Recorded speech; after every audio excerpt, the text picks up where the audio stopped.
اعوذ باللہ من الشیطان الرجیم بسم اللہ الرحمن الرحیم بحمداللہ تعالی IDS کے پلیٹ فارم پر ایک مرتبہ پھر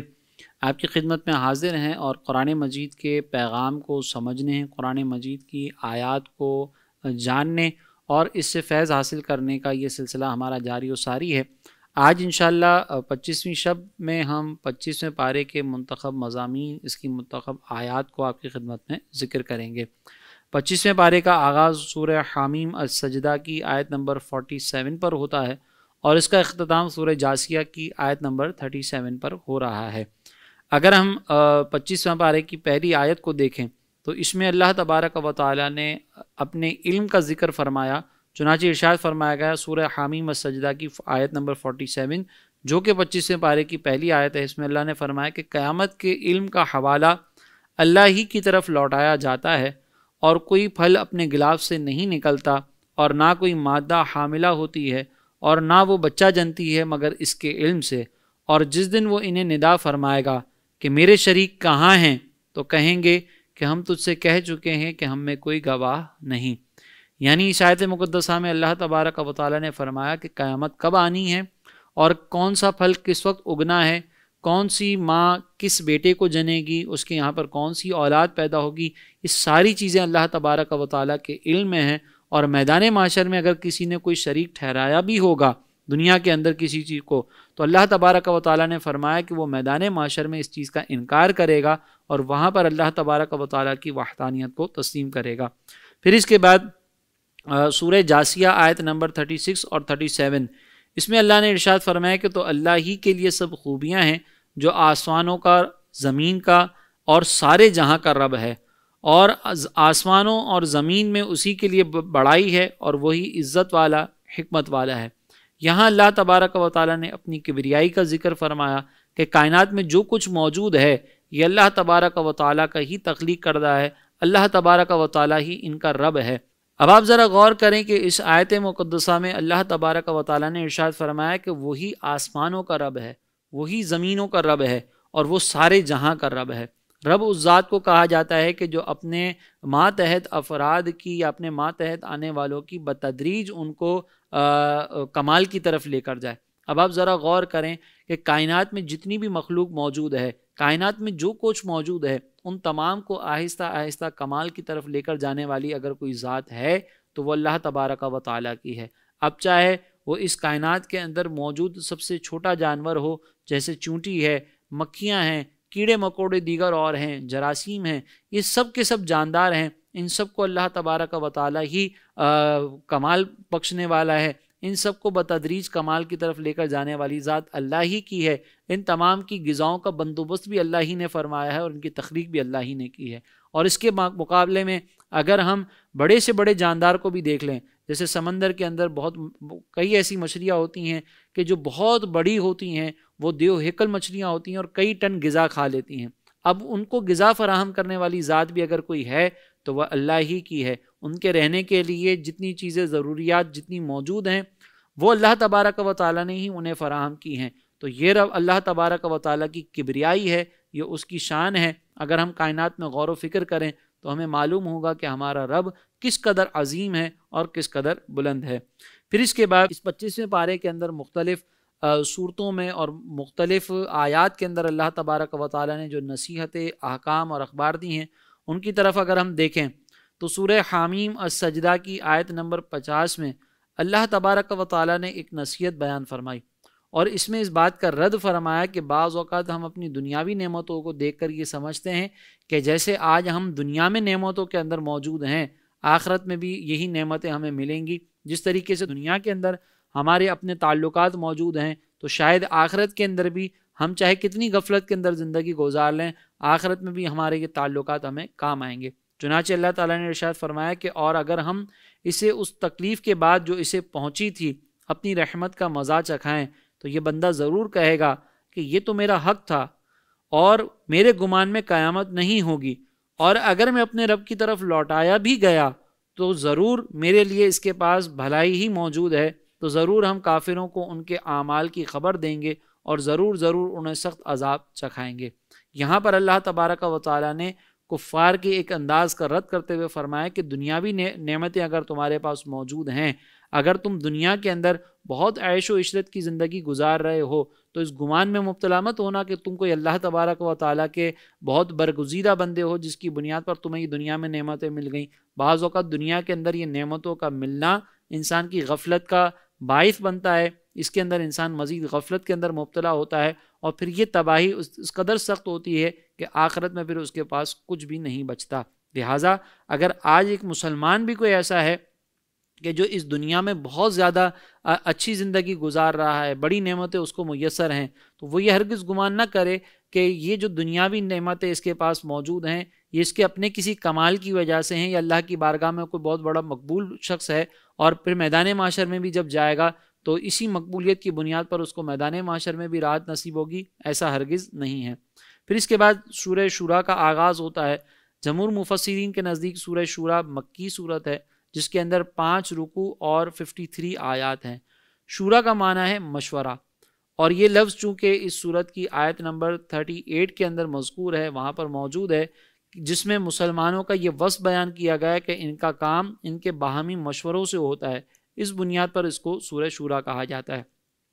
مکی صورتوں کی طرح، دیگر مکی صورتوں کی طرح اس صورت کے اندر بھی جو مرکزی مضمون ہے وہ اللہ تبارک و تعالیٰ کی وحدانیت کا ہی ہے، سرکار علیہ السلام کی رسالت کا ہی ہے، اور مرنے کے بعد دوبارہ اٹھنے پر جو دلائل ہیں یا جو عقیدہ ہے اس کا ہی اس میں ذکر کیا گیا۔ اس کے علاوہ ابتدا میں بیان ہوا کہ جس طرح لوگوں تک اللہ کے احکام پہنچانے کے لیے تمام انبیاء اور مرسلین کی طرف وحی فرمائی گئی، اسی طرح اللہ تبارک و تعالیٰ نے اپنے محبوب کی طرف بھی وحی فرمائی۔ یہ بات بیان کی گئی کہ زمین و آسمان میں موجود ہر چیز کا مالک اللہ ہے، اور اس کی شان و عظمت یہ ہے کہ اس کی کبریائی کی ہیبت سے آسمان جیسی عظیم مخلوق پھٹنے کے قریب ہو جاتی ہے۔ فرشتے اللہ تبارک و تعالیٰ کی تسبیح بیان کرتے ہیں اور زمین والوں کے لیے مغفرت کی دعا مانگتے ہیں، اور مشرکین کے تمام اعمال اللہ تعالیٰ کے سامنے ہیں۔ یہ بتایا گیا کہ تمام نبیوں کو ایک ہی حکم دیا گیا، اور وہ یہ کہ وہ دین کو صحیح طریقے سے قائم کریں، اللہ کی طرف سے دین پر جس طرح عمل کرنے کا فرمایا گیا بغیر کسی کمی بیشی کے اسی طرح عمل کرتے رہیں۔ نبی کریم صلی اللہ علیہ وسلم کی صداقت ظاہر ہونے کے باوجود ان کی نبوت اور رسالت کا انکار کرنے والے کافروں کا رد کیا گیا، اور انہیں اس قیامت کے قریب ہونے سے ڈرایا گیا جس کے جلد واقع ہونے میں مشرکین مطالبہ کرتے تھے کہ یہ جلد واقع ہو، اور اہل ایمان اس سے خوف زدہ ہوتے ہیں۔ نیز قیامت کے دل کی ہولناک عذابات ذکر کیے گئے تاکہ کفار کے دلوں میں ڈر پیدا ہو، اور جنتی نعمتوں کے اوصاف بیان کیے گئے تاکہ نیک اعمال کرنے والے مسلمانوں کو عظیم ثواب کی بشارت ملے۔ یہ بتایا گیا کہ رزق اللہ تبارک و تعالیٰ کے دست قدرت میں ہے، اور وہ حکمت و مصلحت کے مطابق اپنی مخلوق کو عطا کرتا ہے۔ مزید یہ فرمایا کہ جو صرف دنیا کے لیے عمل کرتا ہے وہ آخرت کی خیر سے محروم رہے گا، اور جس نے آخرت کے لیے عمل کیے تو وہ دونوں جہانوں کی بھلائیاں پائے گا۔ اس صورت میں یہ بھی بتایا گیا کہ زمین اور آسمان اور ان کے درمیان موجود تمام چیزوں کی تخلیق، ان دونوں میں ہر طرح کا تصرف کرنے پر قدرت، اور سمندروں میں کشتیوں کو چلانے کے ذریعے اللہ تبارک و تعالیٰ کی قدرت اور وحدانیت کو سمجھو، اور اللہ تبارک و تعالیٰ کو تسلیم کرو کہ وہ واحد ہے، اور یہ تمام چیزیں اللہ تبارک و تعالیٰ کی عظیم صنعت کے شاہکار ہیں۔ یہ بات اس کے اندر ذکر کی گئی۔ پھر یہ بتایا گیا کہ دنیا اور آخرت میں کامیابی حاصل کرنے والے وہ لوگ ہیں جو آخرت کے لیے عمل کریں گے، بے حیائی کی کاموں سے بچیں گے، بدلہ لینے پر قادر ہونے کے باوجود معاف کر دیں گے، اپنے رب کے احکامات کی پیروی کریں، علم اور معرفت رکھنے والوں سے مشورہ کریں، ظلم اور سرکشی کرنے والوں کو سزا دیں، اور مصیبت آنے پر صبر کریں۔ جہنم کی ہولناکیاں، اہل جہنم کا نقصان میں ہونا، عذاب دیکھ کر دنیا کی طرف لوٹ جانے کی تمنا کرنا وغیرہ، یہ تمام امور بیان کیے گئے، اور اس کی وجہ یہ ہے کہ لوگ جو ہے وہ اچانک آنے والی قیامت سے پہلے اللہ تبارک و تعالیٰ کے احکام اور اس کی شریعت کی پیروی کرنے لگ جائیں، اور اللہ تبارک و تعالیٰ کی طرف سے جو دعوت ہے اس کو قبول کریں۔ اس صورت کے آخر میں بیان کیا گیا کہ اللہ تبارک و تعالیٰ جسے چاہے اپنی مشیت کے مطابق اولاد عطا کر دے، اور جسے چاہے عطا نہ کرے۔ نیز وحی کی اقسام اور قرآن پاک کی عظمت و شان بیان کی گئی کہ یہ آخری آسمانی کتاب ہے، اب اس کے بعد مزید کسی آسمانی کتاب کا نازل ہونا ممکن نہیں۔ یہ وہ مضامین ہیں جو سورہ شورا کے اندر ذکر کیے گئے۔ اب اگر ہم اس میں آنے والی منتخب آیات کے بارے میں دیکھیں تو ہمیں ایک خبر اور ایک نصیحت کچھ یہاں پر موجود ہیں، جیسے کہ سورہ شورا آیت نمبر 16 میں اللہ تبارک و تعالیٰ نے ارشاد فرمایا کہ اور وہ لوگ جو اللہ کے دین کے بارے میں جھگڑتے ہیں اس کے بعد اس دین کو قبول کیا جا چکا ہے، ان جھگڑنے والوں کی دلیل ان کے رب کے نزدیک بے بنیاد ہے اور ان پر غضب ہے اور ان کے لیے سخت عذاب ہے۔ اب یہ جو جھگڑنے والے لوگ ہیں جو اللہ تبارک و تعالیٰ کے دین کے بارے میں جھگڑتے ہیں، اس سے مراد یہودیوں کا طبقہ ہے۔ جب مسلمان ان کو دین اسلام کی دعوت دیتے اور ان کو کہتے کہ بھئی نبی کریم علیہ الصلوۃ والسلام پر ایمان لے کر آئیں، اللہ تبارک و تعالیٰ کی وحدانیت کو تسلیم کریں، تو وہ سامنے سے جھگڑتے تھے اور وہ یہ کہتے تھے کہ ہمارے آباء و اجداد کا جو دین ہے یہ بہت پرانا ہے، بہت پہلے سے چلا آ رہا ہے، تم تو نئی باتیں کر رہے ہو، ہم تمہاری ان باتوں کو کیوں سنیں، کیوں نہ ہم اپنے آباء و اجداد کے دین پر ہی چلتے رہیں۔ یہاں پہ اللہ تبارک و تعالیٰ نے ان لوگوں کا رد فرمایا کہ اگر تمہارا دین پرانا ہے تو یہ اس بات کی کوئی دلیل نہیں ہے کہ پرانی بات اگر ہم نے بہت پہلے سے سنی ہے، آباء و اجداد سے سنی ہے، تو وہ ہمیشہ صحیح ہوگی۔ یعنی اس کا مطلب یہ ہوا کہ اصل دلیل قرآن ہے، اصل دلیل حدیث ہے، اصل دلیل جو ہے وہ قرآن و حدیث سے حاصل ہونے والے شریعت ہے، جو مجتہدین نے بیان فرمائی، جو فقہاء نے بیان فرمائی، یہی ہمارے لیے اصل ہے کہ اللہ اور اس کے رسول کا فرمان ہمارے سامنے موجود ہو۔ اب اگر کوئی اس فرمان کے مقابلے میں، شریعت کے حکم کے مقابلے میں اپنی سوچ و فکر بیان کرتے ہوئے نظر آئے کہ بھئی آپ کی یہ بات ہمیں سمجھ میں نہیں آ رہی کیونکہ ہم نے تو شروع سے اپنے آباء و اجداد کو اسی طرح کرتے ہوئے دیکھا ہے، جیسے بعض اوقات ہم کوئی مسئلہ بیان کریں اور کوئی سامنے بڑی عمر کا کوئی شخص موجود ہو اور اس کو یہ سمجھایا جائے کہ بھئی آپ جو یہ کام کر رہے ہیں یہ تو غلط ہے، تو وہ سامنے سے بعض اوقات کہتے ہوئے نظر آتے ہیں کہ ہم تو شروع سے ایسے ہی کر رہے ہیں، ہمارے یہاں پر تو شروع سے اسی طرح کا ماحول بنا ہوا ہے۔ یعنی جو خاندان میں ایک رسم چل رہی ہے، اگر آپ اس رسم کے خلاف کسی کو سمجھانے کی کوشش کریں گے تو بعض اوقات وہ اس چیز پر بضد ہو جاتا ہے کہ میرے خاندان میں شروع سے ہی چل رہا ہے تو یہ غلط نہیں ہو سکتا۔ تو شروع سے چلتا ہوا آنا یا پرانا ہونا کسی چیز کا یہ کوئی اصل دلیل نہیں ہوتی، اصل دلیل اللہ اور اس کے رسول کا حکم ہے۔ یہی اللہ تبارک و تعالیٰ نے اس آیت مقدسہ میں ہمیں سمجھایا ہے۔ پھر اس کے بعد سورہ شورا کی آیت نمبر 27، اس میں اللہ تبارک و تعالیٰ نے بندوں کے درمیان جو رزق کا تفاوت ہے، کوئی بہت امیر ہے اور کوئی بہت غریب ہے، اس کے بارے میں اللہ تعالیٰ نے ارشاد فرمایا کہ اگر اللہ اپنے سب بندوں کے لیے رزق وسیع کر دیتا تو وہ ضرور زمین میں فساد پھیلا دیتے، لیکن اللہ اندازے سے جتنا چاہتا ہے اتارتا ہے، بے شک وہ اپنے بندوں سے خبردار ہے، انہیں دیکھ رہا ہے۔ اس کا مطلب یہ ہے کہ سب سے پہلے تو ہمیں یہ یقین رکھنا ضروری ہے کہ اس معاشرے کے اندر اگر ہمیں کہیں غربت نظر آ رہی ہے، کہیں امیری نظر آ رہی ہے، تو یہ اللہ تبارک و تعالیٰ کا فیصلہ ہی ہے۔ اب اگر ہم اس کے آگے یہ کہیں کہ بھئی ایسا کیوں ہے، یہ کیا ایسی وجہ ہے کہ اللہ تبارک و تعالیٰ نے کسی کو امیر رکھا، کسی کو غریب رکھا، تو اللہ تعالیٰ نے فرمایا کہ اگر ہم ان سب کو برابر رکھ دیتے تو معاشرے کے اندر فساد پیدا ہوتا۔ اب معاشرے کے اندر فساد پیدا ہونے کی یا تو وجہ یہ ہے کہ ہم اگر ہر طبقہ جو ہے وہ ایک ہی جیسا ہوتا تو پھر معاملات زندگی کیسے چلتے۔ دوسری ایک اور فساد میں مبتلا ہونے کی وجہ جو حدیث مبارکہ میں ذکر کی گئی وہ یہ ہے کہ نبی کریم علیہ الصلوۃ والسلام نے ارشاد فرمایا کہ اللہ تعالیٰ فرماتا ہے کہ بے شک میرے بعض مومن بندے ایسے ہیں کہ ان کے ایمان کی بھلائی مالداری میں ہے، اگر میں انہیں فقیر کر دوں تو اس کی وجہ سے ان کا ایمان خراب ہو جائے گا، بے شک میرے بعض مومن بندے ایسے ہیں کہ ان کے ایمان کی بھلائی فقیری میں ہے، اگر میں انہیں مالدار بنا دوں تو اس کی وجہ سے ان کا ایمان خراب ہو جائے گا، بے شک میرے بعض مومن بندے ایسے ہیں کہ ان کے ایمان کی بھلائی صحت مند رہنے میں ہے، اگر میں انہیں بیمار کر دوں تو ان کا ایمان خراب ہو جائے گا، اور بے شک میرے بعض مومن بندے ایسے ہیں کہ ان کے ایمان کی بھلائی بیمار رہنے میں ہے، اگر میں انہیں صحت عطا کر دوں تو اس وجہ سے ان کا ایمان خراب ہو جائے گا۔ اس سے معلوم ہوتا ہے کہ بعض اوقات کسی کے پاس بہت زیادہ مال آ جائے تو یہ مال کا آ جانا بھی سخت آزمائش ہوتی ہے کہ اگر یہ مال اس کے پاس آیا تو یہ اپنے ایمان کو گوا بیٹھے گا، اپنے ایمان کو ضائع کر دے گا۔ تو یہ اللہ تبارک و تعالیٰ کا ایسے شخص کے لیے تو کرم ہی یہ ہے کہ اللہ تعالیٰ نے اس کے ایمان کو زوال سے بچایا ہے، اس کو مال نہ دے کر۔ بہت سارے مالدار ایسے ہوتے ہیں کہ جو اپنے مال کو گناہوں میں اڑاتے ہیں، بد عقیدگی کے پھیلانے میں اڑاتے ہیں اور دیگر خرافات کے اندر وہ اپنے مال کو ضائع کرتے ہیں۔ تو ایسی صورت کے اندر تو پھر ایک غریب شخص کو یہ تمنا کرنی چاہیے کہ اللہ تبارک و تعالیٰ مجھے ایسا مال کبھی بھی نہ عطا کرے کہ جو مال میرے ایمان کے زوال کا سبب بن سکتا ہو۔ اور بعض ایسے ہوتے ہیں کہ اگر ان کو مال نہ ملتا تو شاید وہ فقر و فاقہ میں مبتلا ہونے کے بعد اللہ کی بارگاہ میں شکوہ و شکایت کرتے، زبان سے کوئی ایسا جملہ ادا کر دیتے کہ جس جملے کی وجہ سے ان کا ایمان خراب ہو جاتا۔ تو اللہ تبارک و تعالیٰ نے ایسوں پر یہ کرم فرمایا کہ انہیں مالداری سے نواز دیا تاکہ وہ شکوے شکایت میں مبتلا ہوئے بغیر اپنی زندگی کو گزاریں۔ تو ہمیں اس بات کی طرف توجہ کرنی ہے کہ اگر ہمارے پاس نعمتیں موجود نہیں ہیں تو دل چھوٹا نہ کریں، کیونکہ یہ دنیا تو وقتی آزمائش کا گھر ہے۔ جب ہم یہاں سے رخصت ہوں گے، جب ہم یہاں سے جائیں گے تو اصل زندگی وہاں پر ہے۔ کسی کی آزمائش غربت کے اندر ہے، کسی کی آزمائش امیر رہ کر ہے، اور وہاں پر میدان محشر میں جب جائیں گے تو صبر و قناعت کرنے والے غریب کے بارے میں سرکار علیہ السلام نے فرمایا کہ یہ امیروں سے 500 سال پہلے جنت میں داخل ہوں گے۔ اب آپ ذرا غور کریں کہ ایک طرف امیروں کی لائن لگی ہوئی ہے کہ وہ سارے حساب و کتاب دینے کے لیے کانپ رہے ہیں، اور ایک طرف یہ فقیر ہیں جنہوں نے دنیا کے اندر صبر و استقامت کے ساتھ زندگی گزاری، وہ شان کے ساتھ جنت میں داخل ہو رہے ہوں گے۔ تو یقیناً اصل فرحت، اصل خوشی وہاں کی ہے۔ یہاں کی تکالیف کو اگر ہم اللہ تبارک و تعالیٰ کی ذات پر بھروسہ کرتے ہوئے، اس کا شکر کرتے ہوئے اور اللہ تبارک و تعالیٰ پر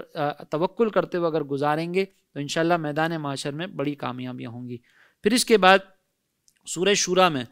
اللہ تبارک و تعالیٰ نے انصار کی ایک جماعت کی گویا کہ فضیلت ذکر کی کہ ان کے اندر دیگر اچھائیوں کے ساتھ ساتھ ایک اچھائی یہ بھی تھی کہ وہ باہمی کاموں کے اندر مشورہ لیا کرتے تھے۔ چنانچہ سورہ شورا آیت نمبر 38 میں اللہ تعالیٰ نے ارشاد فرمایا، اور ان کے لیے جنہوں نے اپنے رب کا حکم مانا اور نماز قائم رکھی اور ان کا کام ان کے باہمی مشورے سے ہوتا ہے، اور یہ ہمارے دیے ہوئے رزق میں سے کچھ خرچ کرتے ہیں، تو اللہ تعالیٰ نے ان کے لیے جنت کی بشارت کو عطا فرمایا۔ اب یہاں پر دیگر جتنے اچھے اوصاف ہیں ان میں سے ایک وصف یہ بیان فرمایا کہ وہ اپنے کاموں کے اندر مشورہ کیا کرتے ہیں۔ تو انصار کا یہی رویہ تھا کہ وہ جب بھی کوئی کام کرتے تو باہمی مشاورت کرتے اور پھر اس کے بعد کوئی فیصلہ کرتے۔ لہٰذا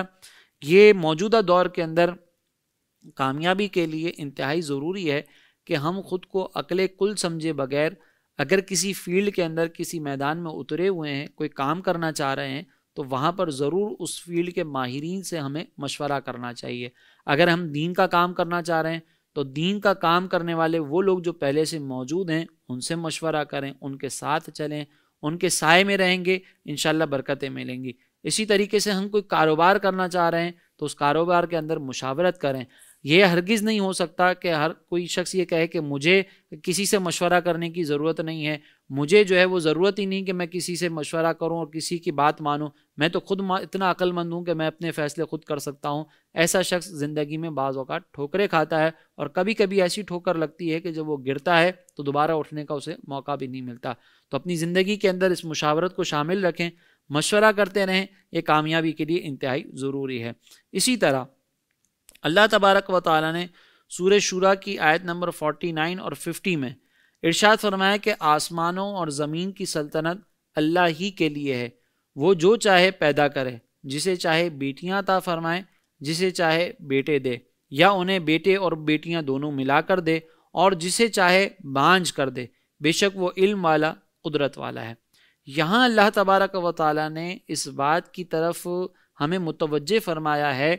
کہ اگر کسی کے یہاں پر صرف بیٹیاں ہیں تو وہ بھی اللہ کے حکم سے ہیں، اگر کسی کے یہاں پر صرف بیٹے ہیں وہ بھی اللہ کے حکم سے ہیں، اور کسی کی اولاد میں بیٹے بیٹیاں دونوں ہیں یہ بھی اللہ کا حکم ہے، اور اگر کسی کے یہاں کوئی اولاد ہے ہی نہیں تو یہ بھی اللہ کا حکم ہے۔ اب یہ بہت سمجھنے والی بات ہے کہ ہمارے یہاں پر بعض اوقات اگر کسی کے یہاں پر صرف بیٹیاں ہوں تو لوگ اس کو طنز کرتے ہیں، لوگ اس کو بیچارگی کی صورت میں دیکھتے ہیں کہ یار اس کے یہاں پر تو صرف بیٹیاں ہی ہیں، اس کو تو کوئی بیٹا ہی نہیں ملا۔ اور بعض بے وقوف تو ایسے بھی ہوتے ہیں جو بیٹا نہ ہونے کی وجہ سے اپنی بیویوں پر ظلم کرتے ہوئے نظر آتے ہیں۔ اللہ تعالیٰ جسے چاہے بیٹے عطا کرے، جسے چاہے بیٹیاں عطا کرے۔ ہماری ذمہ داری یہ ہے کہ اللہ تعالیٰ کی طرف سے ملنے والے اس انعام کی قدر کرتے ہوئے اس کی تربیت کریں۔ دوسری بات کہ اگر کسی کے یہاں پر اولاد ہی نہیں ہے تو یہ بھی کوئی عیب کی بات نہیں ہے۔ ہمارے معاشرے کے اندر بعض اوقات ایسے لوگوں کو بھی عیب کی نظر سے دیکھا جاتا ہے کہ ان کے یہاں پر تو دیکھیں اولاد ہی نہیں ہو رہی۔ یہ اللہ کا حکم ہے، ضروری نہیں کہ کسی کے ساتھ کوئی بیماری ہوگی تو اس کے یہاں پر اولاد نہیں ہو رہی، یہ اللہ کا حکم ہے۔ بعض اوقات صحت مند لوگوں کے یہاں پر بھی کئی کئی سالوں تک اولادیں نہیں ہوتی، اور ایسی صورت کے اندر معاشرہ جو ہے وہ ایسے کپل کو بہت زیادہ تنقیدی نگاہوں سے دیکھتا ہے، ان کے اوپر ٹونٹ کیے جاتے ہیں بعض اوقات، جس کی بنیاد پر وہ خود پریشانی کے اندر شکار ہو جاتے ہیں اور انتہائی انزائٹی میں مبتلا ہو جاتے ہیں، اور پھر ایسے اقدامات کی طرف بڑھتے ہیں کہ جو اقدامات بعض اوقات ان کے لیے خطرناک ثابت ہو جاتے ہیں۔ لہٰذا اپنی تسلی رکھیں کہ اگر آپ کو اولاد نہیں بھی ہے یا آپ کے یہاں پر صرف بیٹیاں ہی ہیں تو یہ اللہ تبارک و تعالیٰ کا فیصلہ ہے، اس پر کسی معاشرے کی طرف سے اٹھنے والی انگلی کا یا معاشرے کی طرف سے آنے والے طنز کا کوئی لحاظ کرنے کی ضرورت نہیں ہے۔ آپ اپنا حوصلہ ضرور رکھیے گا کہ اللہ تبارک و تعالیٰ کا یہ حکم ہے، اللہ کا فیصلہ ہے کہ آپ کے اوپر اولاد نہیں ہونی، تو پھر معاشرہ چاہے کچھ بھی کہتا رہے، اللہ کا یہی فیصلہ درست ہے۔ ہو سکتا ہے کہ آپ کے یہاں پر اگر اولاد ہوتی تو یہ اولاد سرکش ہوتی، آپ اولاد کے لیے پریشان رہتے، یہ اولاد اتنی نافرمان ہوتی کہ جو آپ کا جینا عذاب کر دیتی۔ تو اگر آپ کو اللہ تعالیٰ نے اولاد عطا نہیں کی ہے تو یہ بھی اللہ تبارک و تعالیٰ کا شکر ہے، اس کے اندر کوئی نہ کوئی بہتری ہوگی۔ معاشرے کی طرف سے آنے والے طنز کی بنیاد پر اپنی زندگی کو ضائع نہ کریں۔ اس معاشرے کی تو اگر ہم بات مانتے چلے جائیں گے تو معاشرے کی بات ماننے کی صورت کے اندر ہم بہت سارے ایسے کام بعض اوقات کر جائیں گے کہ جو کام معاشرے کو خوش کرنے کے لیے ہم کر رہے ہیں لیکن معاشرہ کبھی خوش نہیں ہوگا۔ لہٰذا اللہ تبارک و تعالیٰ نے بیٹیاں دی ہوں یا اللہ تبارک و تعالیٰ نے بیٹے عطا فرمائے ہوں، یہ سب کا سب اللہ تبارک و تعالیٰ کی قدرت کا نتیجہ ہے، اس کو قبول کیا جائے۔ پھر اس کے بعد سورہ زخرف کا آغاز ہوتا ہے۔ یہ سورہ زخرف مکی صورت ہے اور اس میں 7 رکوع اور 89 آیتیں ہیں۔ زخرف کا معنی ہے سونا، نیز کسی چیز کے حسن کا کمال بھی زخرف کہلاتا ہے، اور اس سورت کی آیت نمبر 35 میں کلمہ و زخرفوں یہی یوز ہوا، اس مناسبت سے اس سورت کا نام سورہ زخرف رکھا گیا ہے۔ اس سورت کے مرکزی مضامین میں بھی اللہ تبارک و تعالیٰ نے اپنی وحدانیت کو، قرآن مجید کے کلام اللہ ہونے کو، سرکار علیہ الصلوۃ والسلام کی رسالت کو، مرنے کے بعد دوبارہ اٹھنے کو مرکزی مضمون کے طور پر بیان فرمایا۔ پھر اگر ہم دیکھیں تو اس سورت کی ابتدا میں یہ بتایا گیا کہ قرآن مجید عربی زبان میں اللہ تبارک و تعالیٰ کا نازل کردہ کلام ہے، اور اسے عربی زبان میں نازل کرنے کی حکمت یہ ہے کہ اس کے اولین مخاطب یعنی سب سے پہلے جن سے خطاب ہو رہا ہے وہ عرب ہیں اور وہ عربی زبان سمجھنے والے ہیں، لہٰذا اللہ تبارک و تعالیٰ نے اسی زبان کے اندر اس کلام کو نازل فرمایا۔ انبیاء کرام کا مذاق اڑانے والی سابقہ امتوں کا انجام بیان کر کے اللہ تبارک و تعالیٰ نے اپنے حبیب صلی اللہ علیہ وسلم کو کفار کی طرف سے پہنچنے والی اذیتوں پر تسلی دی، اور کفار مکہ کو ڈرایا کہ اگر یہ اپنی حرکتوں سے باز نہ آئے تو ان کا انجام بھی سابقہ لوگوں جیسا ہو سکتا ہے۔ اللہ تعالیٰ کی قدرت پر دلالت کرنے والی چیزیں بیان کی گئیں اور بتایا گیا کہ کفار کی جہالت اور بے وقوفی کا حال یہ ہے کہ وہ اللہ تعالیٰ کو اپنا خالق ماننے کے باوجود بتوں کی پوجا کرتے ہیں۔ کفار مکہ فرشتوں کی عبادت کرتے اور انہیں اللہ تبارک و تعالیٰ کی بیٹیاں قرار دیتے تھے، تو ان کا شدید رد کیا گیا، اور بیٹیوں کے معاملے میں ان کا جو اپنا حال تھا اللہ تبارک و تعالیٰ نے اس کو بھی بیان فرمایا، اور یہ بتایا گیا کہ فرشتوں کی عبادت کرنے کے معاملے میں ان کے پاس کوئی عقلی یا نقلی دلیل موجود نہیں، بلکہ یہ صرف اپنے باپ دادا کے نقش قدم پر چلتے ہوئے ایسا کر رہے ہیں۔ اور یہی حال ان سے پہلے کفار کا تھا کہ ان کے پاس بھی اپنے باپ دادا کی اندھی پیروی کے علاوہ شرک کی کوئی اور دلیل نہیں تھی۔ حضرت ابراہیم علیہ السلام، حضرت موسیٰ اور حضرت عیسیٰ علیہ السلام اور ان کی قوم کے واقعات بیان فرمائے تاکہ کفار مکہ ان قوموں کے اعمال کے نتائج سن کر عبرت اور نصیحت حاصل کریں، اور اس کے ساتھ ساتھ حضور اقدس صلی اللہ علیہ وسلم پر وحی نازل ہونے کے بارے میں کفار کے اعتراضات کے جوابات دیے گئے۔ یہ بیان کیا گیا کہ دنیا کا ساز و سامان اور زیب و زینت اس کی اللہ کی بارگاہ میں کوئی قدر نہیں ہے، اور آخرت کی نعمتیں یہ پرہیزگاروں کے لیے ہیں۔ اور یہ بھی بتایا گیا کہ اگر کوئی شخص قرآن کی ہدایتوں سے منہ پھیرے، اللہ کے عذاب اور اس کی پکڑ سے بے خوف ہو جائے، تو اللہ تبارک و تعالیٰ اس پر ایک شیطان مقرر کر دیتا ہے جو دنیا میں اس کے ساتھ رہتا ہے، اسے نیک کاموں سے روکتا اور حرام کاموں میں مبتلا کرتا ہے، اور وہ شخص گمراہ ہونے کے باوجود یہ سمجھتا ہے کہ وہ ہدایت یافتہ ہے، نیز آخرت میں بھی وہ شیطان کا ساتھی ہوگا، اور اس وقت وہ شخص شیطان کے ساتھ پر حسرت و افسوس کا اظہار کرے گا، لیکن اس کا کوئی فائدہ نہ ہوگا۔ کفار مکہ کی ایمان قبول نہ کرنے پر حضور اکرم صلی اللہ علیہ وسلم کو تسلی دی گئی، اور یہ بتایا گیا کہ یہ لوگ دل کے بہرے، آنکھوں کے اندھے ہیں، جس کی وجہ سے ایمان کبھی نہیں لائیں گے، اس لیے آپ کفار کی سرکشی سے رنجیدہ نہ ہوں، بلکہ قرآن پاک کو مضبوطی سے تھامے رکھیں اور اس کے احکامات پر عمل کرتے رہیں۔ اس کے علاوہ اس صورت کے آخر میں نبی کریم صلی اللہ علیہ وسلم کے خلاف دارالندوہ میں جو سازش تیار کی گئی تھی اس کا بھی ذکر کیا گیا ہے۔ اگر ہم اس صورت کے اندر مزید عقائد کو، نصیحتوں کو دیکھیں تو ہمیں معلوم ہوتا ہے کہ سورہ زخرف کے اندر اللہ تبارک و تعالیٰ نے کفار کا ایک طرز عمل بیان کیا۔ وہ یہ کہتے تھے کہ اگر رحمان چاہتا تو ہم فرشتوں کی عبادت نہ کرتے۔ اس کے علاوہ اس صورت کے اندر اللہ تبارک و تعالیٰ نے جو دیگر امور کو بیان فرمایا، اس میں ہم دیکھتے ہیں کہ سورہ زخرف کی آیت نمبر 20 میں اللہ تعالیٰ نے ارشاد فرمایا کہ کفار نے کہا کہ اگر رحمان چاہتا تو ہم ان فرشتوں کی عبادت نہ کرتے، انہیں در حقیقت اس کا کچھ علم ہی نہیں، وہ صرف جھوٹ بول رہے ہیں۔ یعنی وہ یہ کہتے تھے کہ ہم جو فرشتوں کی عبادت کر رہے ہیں، ہم جو فرشتوں کا اپنا معبود مان رہے ہیں، اگر اللہ تعالیٰ چاہتا تو ہمیں فرشتوں کی اس عبادت سے روک دیتا۔ گویا کہ وہ یہ کہنا چاہ رہے ہیں کہ ہم جو فرشتوں کی عبادت کر رہے ہیں یہ اللہ تبارک و تعالیٰ کی مرضی سے ہی کر رہے ہیں، اگر اللہ تعالیٰ نہ چاہتا تو کیا ہم فرشتوں کی عبادت کرتے؟ یہاں پر گویا کہ اپنے گناہ، اپنے عذر کو تقدیر پر ڈالنا ہے، تقدیر کی طرف منسوب کرنا ہے۔ تو اللہ تعالیٰ نے ارشاد فرمایا کہ انہیں اس کا کچھ علم ہی نہیں، وہ جھوٹ بول رہے ہیں۔ یعنی یہ جو کام وہ اختیار کر رہے ہیں یہ ہماری مرضی یا ہمارے زبردستی ان کے اوپر مسلط کیے جانے کی وجہ سے نہیں ہو رہا، بلکہ یہ کام تو وہ ویسے ہی کرنے والے تھے اپنے اختیار سے۔ یہ اس بات کی طرف اشارہ ہے کہ انسان تقدیر کے ہاتھوں مجبور نہیں ہوتا۔ تقدیر کا مطلب صرف اتنا ہے کہ ہم مستقبل کے اندر جو کچھ اپنے اختیار سے کرنے والے ہیں، اللہ تبارک و تعالیٰ نے اس کو تقدیر کے اندر تحریر فرما دیا اور فرشتوں پر کو اس پر اطلاع دے دی کہ فلاں فلاں شخص جو ہے وہ اس وقت کے اندر اپنے اختیار سے یہ گناہ کرے گا۔ یا کفار کی اگر ہم بات لیں تو وہ اپنے اختیار سے اس طریقے سے کفر کے اندر مبتلا ہوں گے۔ لہٰذا یہاں پہ ہمیں تھوڑا سا غور کرنا چاہیے کہ اگر کوئی شخص گناہ میں مبتلا ہے تو وہ اپنے گناہ کے بارے میں یہ نہ کہے کہ تقدیر کے اندر اگر ایسا نہ لکھا ہوتا تو میں گناہ نہ کرتا، بلکہ انسان اپنے اختیار سے جو گناہ کر رہا ہے وہی تقدیر کے اندر لکھ دیا گیا۔ پھر سورہ زخرف کی آیت نمبر 53 اور 54 میں اللہ تبارک و تعالیٰ نے جو کفار ہیں ان کا ایک طرز عمل مزید ذکر فرمایا اور کہا کہ اگر یہ رسول ہیں، ان کا کہنا یہ تھا کفار کا کہ اگر یہ رسول ہیں تو اس پر سونے کے کنگن کیوں نہ ڈالے گئے یا اس کے ساتھ قطار بنا کر فرشتے آتے۔ تو فرعون نے اپنی قوم کو بیوقوف بنا لیا اور اس کے کہنے پر چل پڑے، بے شک وہ نافرمان لوگ تھے۔ یہاں پر اللہ تبارک و تعالیٰ نے فرعون جو ہے اس کے بارے میں تذکرہ فرمایا کہ جب اس نے حضرت موسیٰ علیہ السلام کو ملاحظہ کیا تو دیکھنے کے بعد اپنی قوم کو کہا تمہیں کیا لگتا ہے کہ یہ نبی ہیں؟ دیکھو اگر یہ نبی ہوتے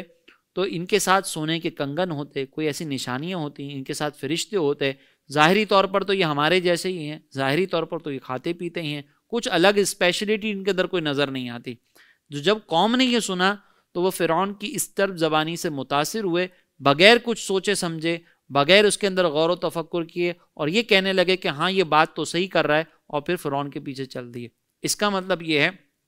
کہ بعض اوقات ہم یہ سمجھتے ہیں، اس میں دو چیزیں ہیں کہ بعض اوقات ہم یہ سمجھتے ہیں کہ اگر کوئی دین پر چلنے والا ہوگا، اللہ تبارک و تعالیٰ کا قرب حاصل کرنے والا ہوگا، تو اس کے ساتھ مال کا ذخیرہ موجود ہوگا اور وہ عیش و عشرت کی زندگی گزار رہا ہوگا۔ یہ ضروری نہیں ہوتا۔ بعض اوقات اللہ تبارک و تعالیٰ کا قرب حاصل کرنے والے سخت آزمائشوں کے اندر مبتلا ہوتے ہیں۔ تو کسی کے آزمائشوں میں مبتلا ہونے کے بعد یہ کہنا کہ اگر یہ صحیح ہوتا تو اس طرح کے آزمائشوں میں مبتلا نہ ہوتا، یہ انتہائی خطرناک ہے۔ یہ کوئی معیار شریعت مطہرہ نے مقرر نہیں فرمایا۔ دوسری بات یہ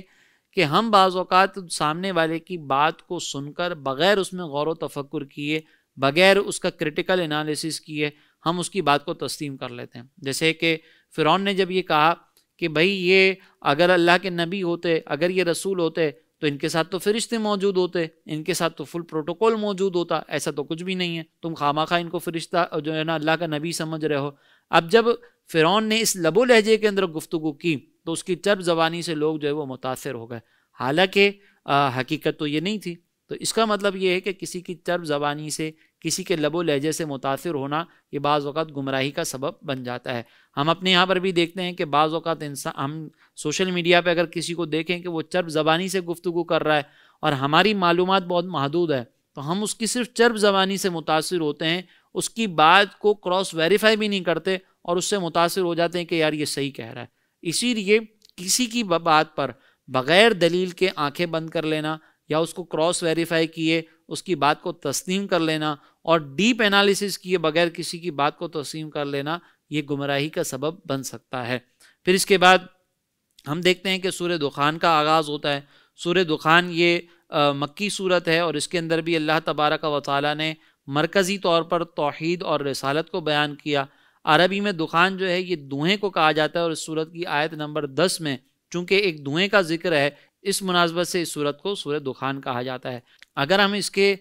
مضامین کو دیکھیں تو چونکہ یہ مکی صورت ہے لہٰذا اس کا مرکزی مضمون توحید اور رسالت اور آخرتی ہیں۔ اس کے علاوہ اس سورت کی ابتدا میں اللہ تبارک و تعالیٰ نے قرآن مجید کو شب قدر میں نازل کیے جانے کو بیان فرمایا، اور اس رات میں اللہ تبارک و تعالیٰ کے حکم سے تمام اہم کام فرشتوں کے درمیان تقسیم کر دیے جانے کو بھی بیان کیا گیا۔ کفار مکہ نے مرنے کے بعد دوبارہ زندہ کیے جانے کا انکار کیا تو تبع نامی بادشاہ کی قوم اور ان سے پہلی قوموں جیسے عاد اور ثمود کا انجام بیان کر کے ان کفار کا رد کیا گیا۔ کفار مکہ کے سامنے قیامت کے دن کی ہولناکیاں بیان کی گئیں اور اس دن ہونے والے حساب اور ملنے والے عذاب اور جہنمی خانے زقوم کے بارے میں بتایا گیا، اور سورت کے آخر میں نیک لوگوں کا ٹھکانہ اور برے لوگوں کا ٹھکانہ بتایا گیا۔ نیک لوگ خوش ہوں گے اور برے لوگ جو ہے وہ دردناک عذاب سے ڈریں گے، یہ اس بیان کا مقصد تھا۔ پھر سورہ جاسیہ کا آغاز ہوتا ہے۔ سورہ جاسیہ بھی مکی صورت ہے، اس کے اندر 4 رکوع اور 37 آیات ہیں۔ جاسیہ کا معنی ہے زانوں کے بل گرا ہوا۔ اس سورت کی آیت نمبر 28 میں بیان کیا گیا کہ قیامت کی ہولناکیوں کی شدت سے ہر امت زانوں کے بل گری ہوگی، اس مناسبت سے اس کا نام سورہ جاسیہ رکھا گیا۔ چونکہ یہ مکی صورت ہے تو اس کے بھی مرکزی مضامین میں توحید اور رسالت اور قیامت کا ذکر ہے، اور ساتھ ہی ساتھ اس سورت کی ابتدا میں بتایا گیا کہ آسمانوں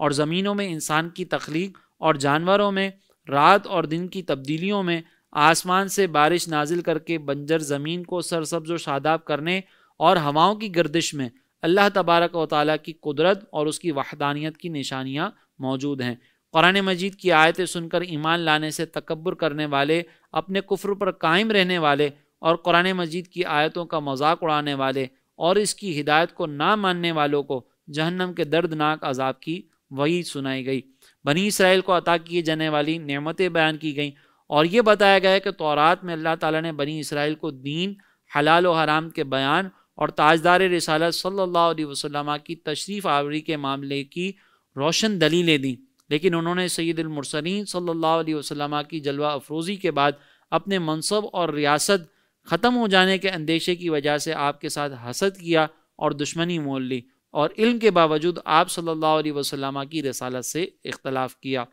پھر اس کے بعد برے کام کرنے والوں کو بتایا گیا کہ وہ اچھے کام کرنے والوں جیسے نہیں، ان کی زندگی اور موت برابر نہیں۔ نیز کفار کے احوال اور ان کے گروہوں کے برے افعال بیان فرمائے گئے اور مردوں کو دوبارہ زندہ کیے جانے کے دلائل دیے گئے۔ پھر اس سورت کے آخر میں قیامت کے دل کی ہولناکیاں بیان کی گئیں۔ نیک اعمال کرنے والے مسلمانوں اور کفار کے انجام کے بارے میں بتایا گیا، اور اللہ تبارک و تعالیٰ کی عظمت و کبریائی کا ذکر کیا گیا۔ تو یہ سورہ جاسیہ کے کچھ اہم مضامین تھے۔ انشاءاللہ ہم 26ویں پارے کے ساتھ ایک مرتبہ پھر آپ کی خدمت میں کل حاضر ہوں گے۔ اللہ تبارک و تعالیٰ سے دعا ہے کہ نور قرآن سے ہمارے دلوں کو منور فرمائے۔ آمین۔ وما علینا الا البلاغ المبین۔